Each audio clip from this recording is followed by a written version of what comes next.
Alors, vous verrez sur le serveur que je vous ai mis encore 3 nouvelles playlists intéressantes et il y en a une 4e qui va arriver.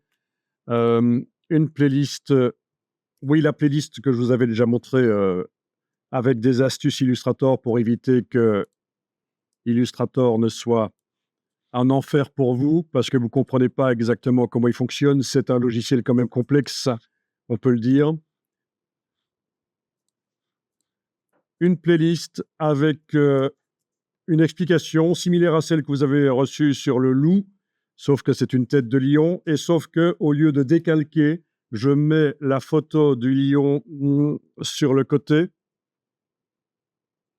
et je redessine en regardant la tête du lion, comme je ferais donc dans la vraie vie, en regardant une scène et en redessinant, en faisant une peinture.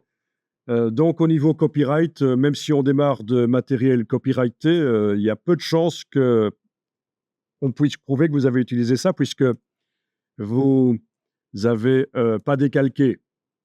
Donc les vrais artistes et graphistes, ils utilisent en fait d'ailleurs plusieurs, ils se documentent, ils utilisent plusieurs vues du sujet qu'ils veulent dessiner et dans leur tête, ils font la synthèse. Donc ici, c'est une seule image qui a été utilisée. Donc voilà l'explication. La tête de lion. Voilà, et on en est justement au stade où j'ai 4 versions. Ah, il faut que je revienne un peu en arrière.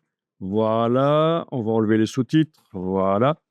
J'ai justement 4 versions du travail du lion. Vous voyez en bas à droite, c'est très lyrique et voilà. Une version plus anguleuse. Avec l'outil simplifié, j'ai donné des angles. Une version extrêmement anguleuse. Et là, au centre, je suis en train, par copier-coller, d'aller remettre, donc d'aller puiser par-ci par-là. Donc voilà, c'est une explication qui pourrait être intéressante pour vous. Ça pourrait être intéressant. Ça, c'est assez similaire à ce qu'on a vu, hein. C'est juste pour ceux qui voudraient voir ça aussi. Et alors, encore une playlist ici qui rejoint les 3 logiciels qu'on a vus, Illustrator, Photoshop, InDesign. C'est une playlist à propos de Adobe Dimension. Donc, il s'agit d'un logiciel qui fait partie de la Creative Suite. Donc, on ouvre Adobe Dimension, il y a des objets qui sont prêts. On peut aussi en récupérer sur le web des objets. On peut aussi en scanner. Avec son smartphone, on peut scanner des objets et en faire tout seul des objets 3D. C'est expliqué dans la playlist à un endroit. Avec maintenant les smartphones de haut de gamme qui ont un lidar intégré, c'est très facile de scanner des objets et de les récupérer dans un logiciel 3D. Et donc, on met des textures sur les différentes parties de l'objet ou on importe aussi des étiquettes qui viennent d'Illustrator ou de Photoshop.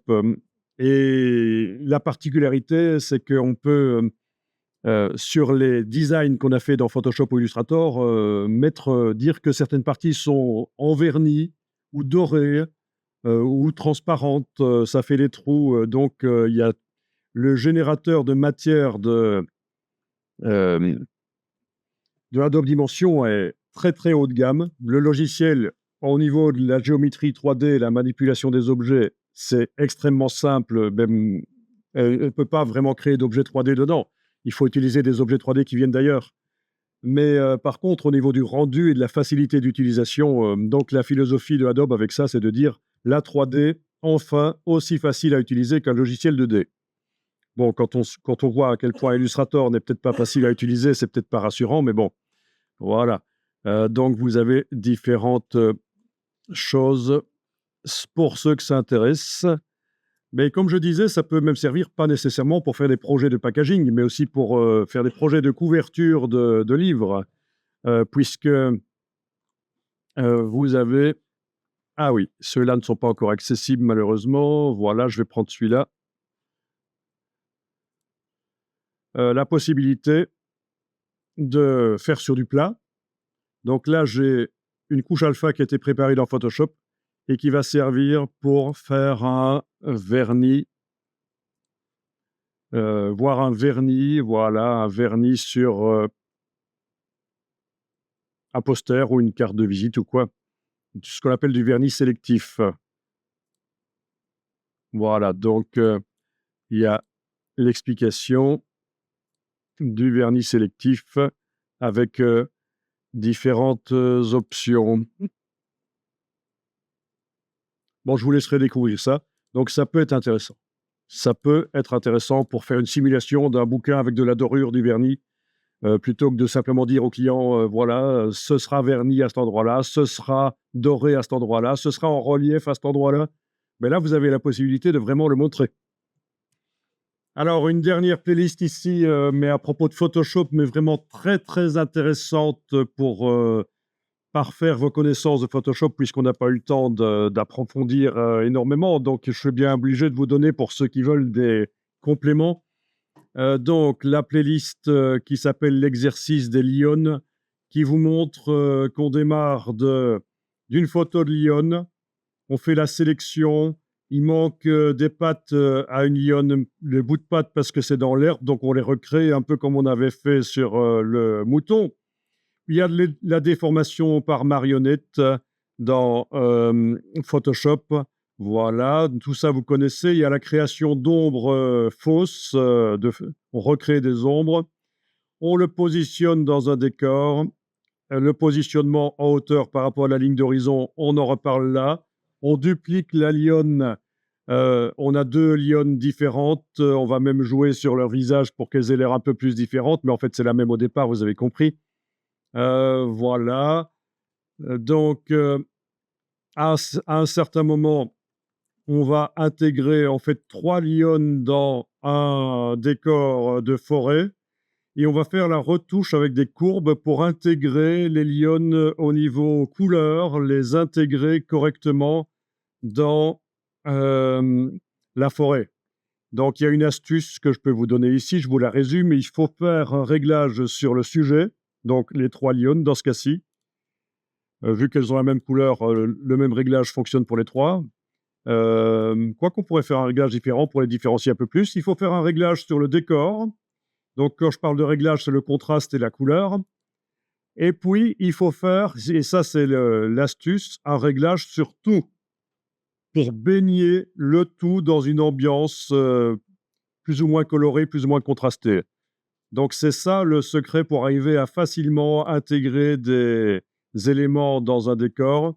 C'est réglage sur le sujet, réglage sur le décor, mais surtout un réglage qui règle les deux aussi, par la suite. Voilà. Bon, vous avez ça dans l'explication, là, avec la création d'une ambiance colorée, plus ou moins verdâtre, rougeâtre. Voilà. Donc, je vous laisse regarder ça si ça vous intéresse. Alors, au niveau des liens, ben, vous avez les liens sur le serveur et les QR codes. Voilà le QR code de la playlist. Non, ça, c'est pas la playlist, excusez-moi, il faut que je revienne en arrière pour avoir la playlist. Voilà, la playlist des lions. Elle est. Voilà le QR code. La playlist dont j'ai parlé précédemment, Adobe Dimension, voilà le QR code. La playlist sur la symétrie sur la tête de lion, voilà. Et la playlist sur les astuces Illustrator, voilà. Si avec ça, vous n'êtes pas paré, franchement, bon, je peux déjà vous dire, sans aucun problème, que avec les quelques jours qu'on a eus ensemble et tout ce que vous avez vu, vous êtes bien au-delà de ce que des étudiants connaissent après 2 ans dans une école pour apprendre le graphisme ou l'infographie. Donc, ils ont peut-être eu plus le temps de pratiquer, de faire des tests, de s'imprégner des logiciels, de développer leurs capacités graphiques sur le papier avec un crayon, ok. Mais au niveau des connaissances, vous avez déjà plus que du secondaire, technique, infographie, 5e, 6e, 7e, il y a une 7e complémentaire parfois. Vous êtes plus loin déjà. avec ce qu'on a vu. Il y a des choses, si vous montrez ça à des étudiants du secondaire en infographie, des choses que vous avez vues, ils vont halluciner, ils vont pas comprendre que vous ayez vu ça en si peu de temps.